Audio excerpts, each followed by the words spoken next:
golf fans? It's your boy Luke here with our DFS fades and sleepers for this week's FedEx St Jude Championship. Going to be going over the 3 most overhyped plays of the week, my fades that I will not be using in my DFS lineups. And then on the flip side, the 3 most underhyped plays, the guys being completely overlooked, diamonds in the rough that I'll be getting to in my lineups to try and get some ownership leverage. And of course, for those large field GPPs, that is the name of the game for trying to take down one of the big contests. So that's the focus here, the game theory aspect of DFS, not only considering a player's projection, but their ownership, the type of exposure needed to get adequate leverage to those players, and trying to weigh whether it's worth it or not. So that's the idea here. Let's go ahead and just hop right on in.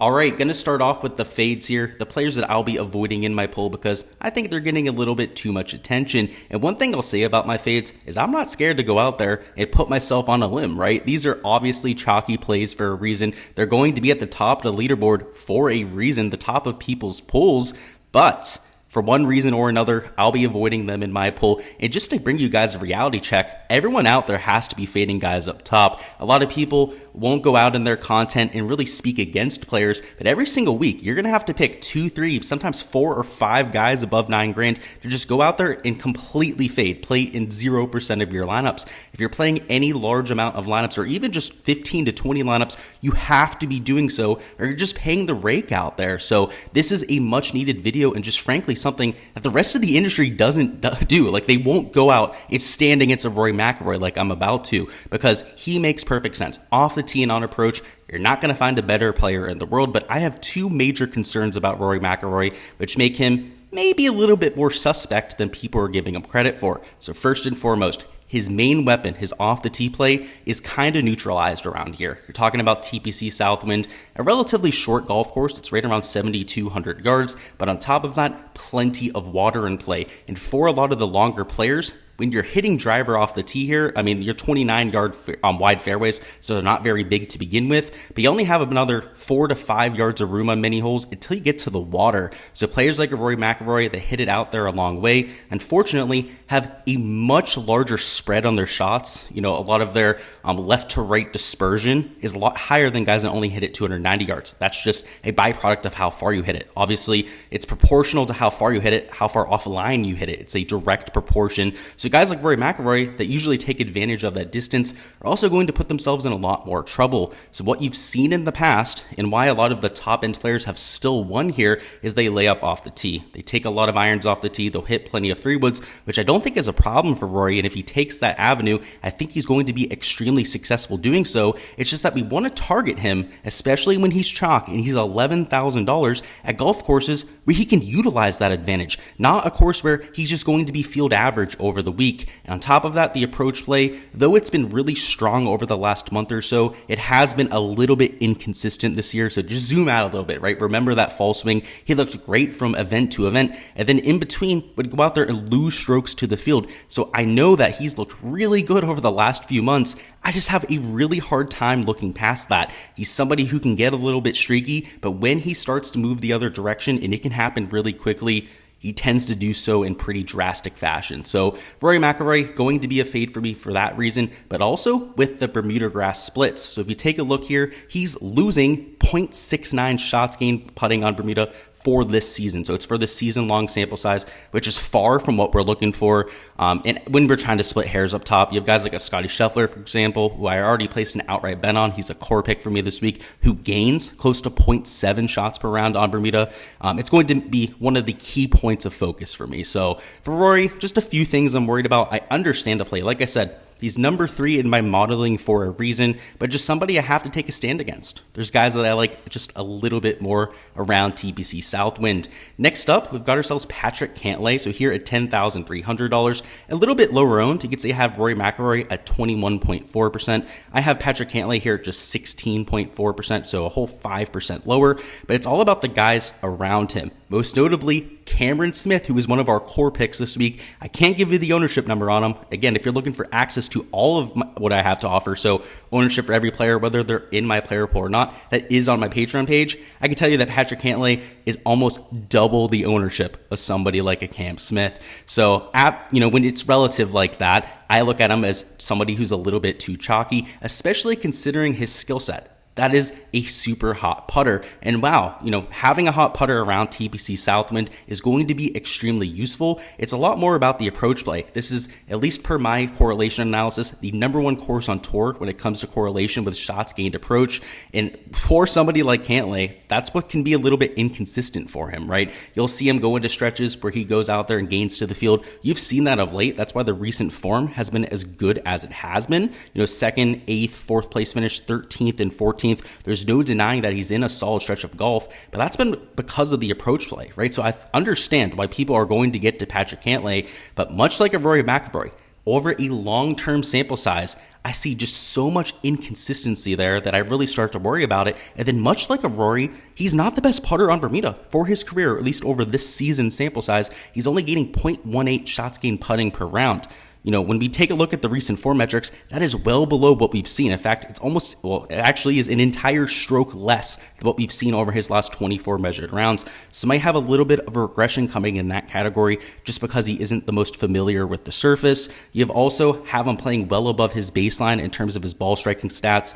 I just see a lot of avenues to Cantlay kind of struggling, maybe finishing in like 15th or 20th place, which is not enough for somebody up here in the 10K range. You're hoping that they win, finish in the top 2 to 3 at the very least. And when we're trying to split hairs, trying to make decisions between players, both of those things are going to keep me off of Patrick Cantlay. Next up, we've got Tony Finau at $9,700, and I've faded this guy for his last 2 wins. So if you want to go ahead and just buck that trend, go out and bet him outright this week, play him in 100% of your lineups, I'd understand why you'd do so, but I'm not going to change my process, particularly now when we get him on his worst surface. When you have him on a bent POA surface, he's actually a gainer to the field, but you can see for his career, losing 0.3 shots per round on Bermuda grass. So that's not really advantageous there to begin with, but a couple things to go with on top of that. First and foremost, the off-the-tee play. Same exact story as a Rory McIlroy, right? He's not going to be able to take advantage of that this week. So that's one tool out of his shed. The putter, I'm expecting that to come back down to earth, especially because we're on Bermuda now. So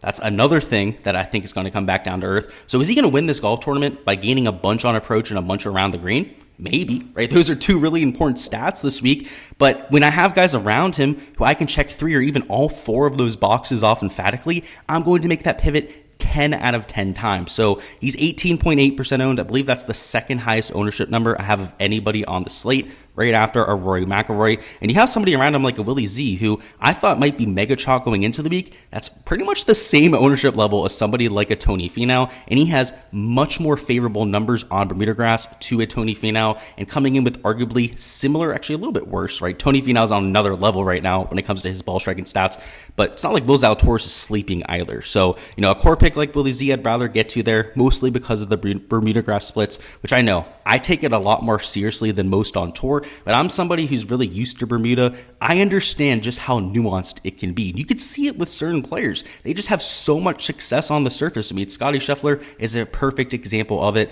If he goes out there and just returns to his baseline this week, you're going to see Scotty Scheffler in contention, if not winning this event. I mean, he's an absolute banshee when you get him on these Bermuda grass surfaces. So it's another one of those players that just, I like the play, right? If I could play everyone in the field, if I could play 2/3 of the field even, I would certainly be on these guys. But when we're playing DFS, can only play 25 to 35 players in 150 lineups, we're going to have to make some of these decisions.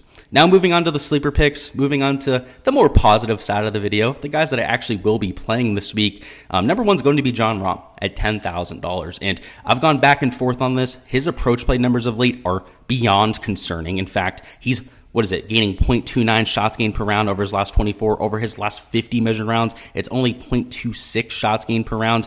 That's not going to get it done. I can tell you that for sure.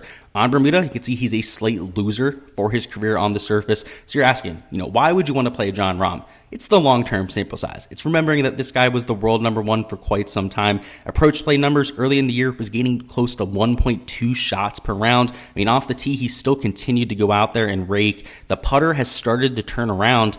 It's just betting on him going back to being his bread and butter, right? Gaining a bunch of strokes on approach. If he just marginally improves, right? Goes from like a 0.25 shots gained approach to something like a 0.75 shots gained approach per round number, you're talking about Jon Rahm winning this event by 4 or 5 strokes. I mean, this is a perfect venue for him. It's all about approach play. That's typically his bread and butter. Like I mentioned, that definitely has to come around, but he's only 12.1% owned. I believe he's the second lowest owned player of anybody in this 10K range, behind a Cam Smith, who is the lowest owned of anybody.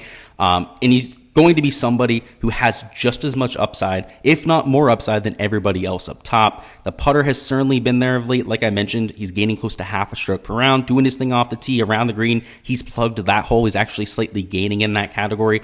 It's just come around with the iron play. Like, what are you doing, Jon Rahm? Like, that's your thing. Maybe he's been focusing on the other parts of his game, right? Around the green putting. He obviously knew that was holding him back. Maybe he spent some extra time on that, neglected the irons a little bit, but that's going to come around at some point, right? That when something's your bread and butter, it's going to take a lot less time to get that sharp than something that you're struggling at, like around the green and putting. And when he puts it all together, watch out. He's probably going on a 2 to 3 event stretch where he's either going to be winning or in contention pretty much every single week. And I'm going to be there for that. I'm going to try to be there early for it too.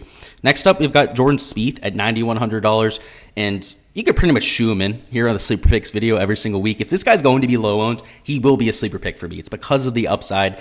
The tee to green stats are still just outrageous for Jordan Spieth. He's gaining over a third of a stroke per round in every category. Now, a few events ago, it was closer to 0.75 shots per round in every category, but he's still sustained a ridiculous level of success. And why it's kind of come down to earth is the putting is starting to trend in the right direction. And for most of this season, he was hemorrhaging strokes on the greens. I mean, it was super ugly. And even to this point, he's still missing seemingly that 3 to 5 footer every single round. And now he's still gaining strokes putting. So he's starting to turn it into that Jordan Spieth of old. And if he can go out there, continue that tee to green success, continue to improve with the flat stick, the ceiling is absolutely non-existent for Jordan Spieth. Somebody can go out there and absolutely crack the slate, much like a Jon Rahm. Now, the Bermuda numbers aren't great for him. You can see losing this year on Bermuda, which isn't a surprise. Again, the start of the year where you played a lot of the Bermuda, he was absolutely horrendous on the surface. But if you look at a career sample size for Jordan Spieth, so over 7 to 8 years,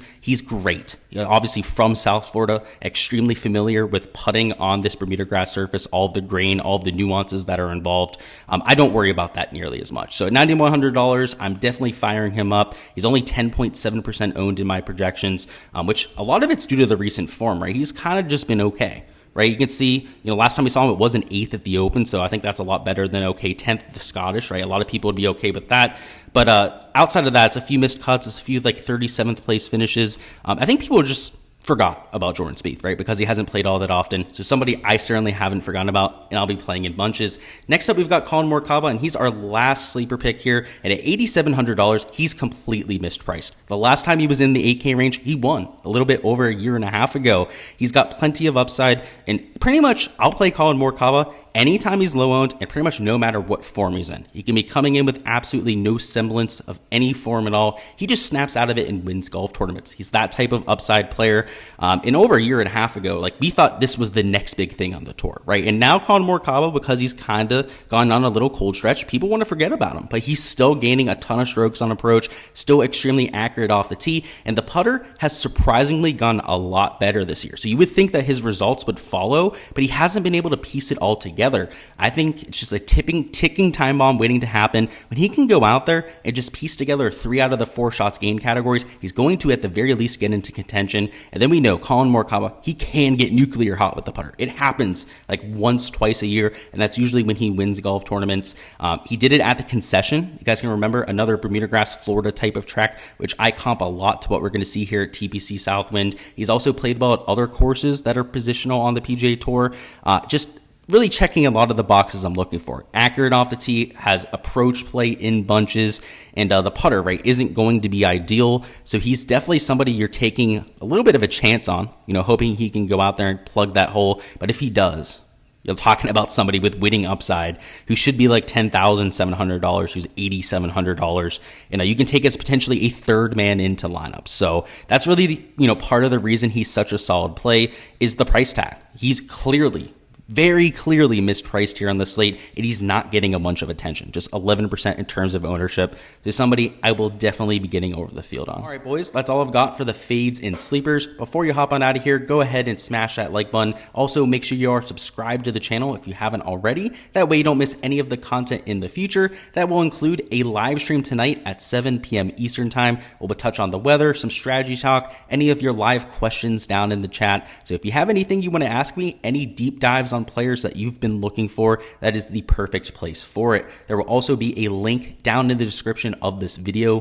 to get to that live stream, to set a reminder, all that sort of fun stuff. So looking forward to it. Hope to see plenty of you down there. Best of luck with all of your lineups this week. I'm really looking forward to the contest. It's playoff time, a lot on the line, the best fields we're going to see all year. Just might as well take advantage from DFS, right? Add a little bit of a sweat there. Hopefully we can take home some cash as well.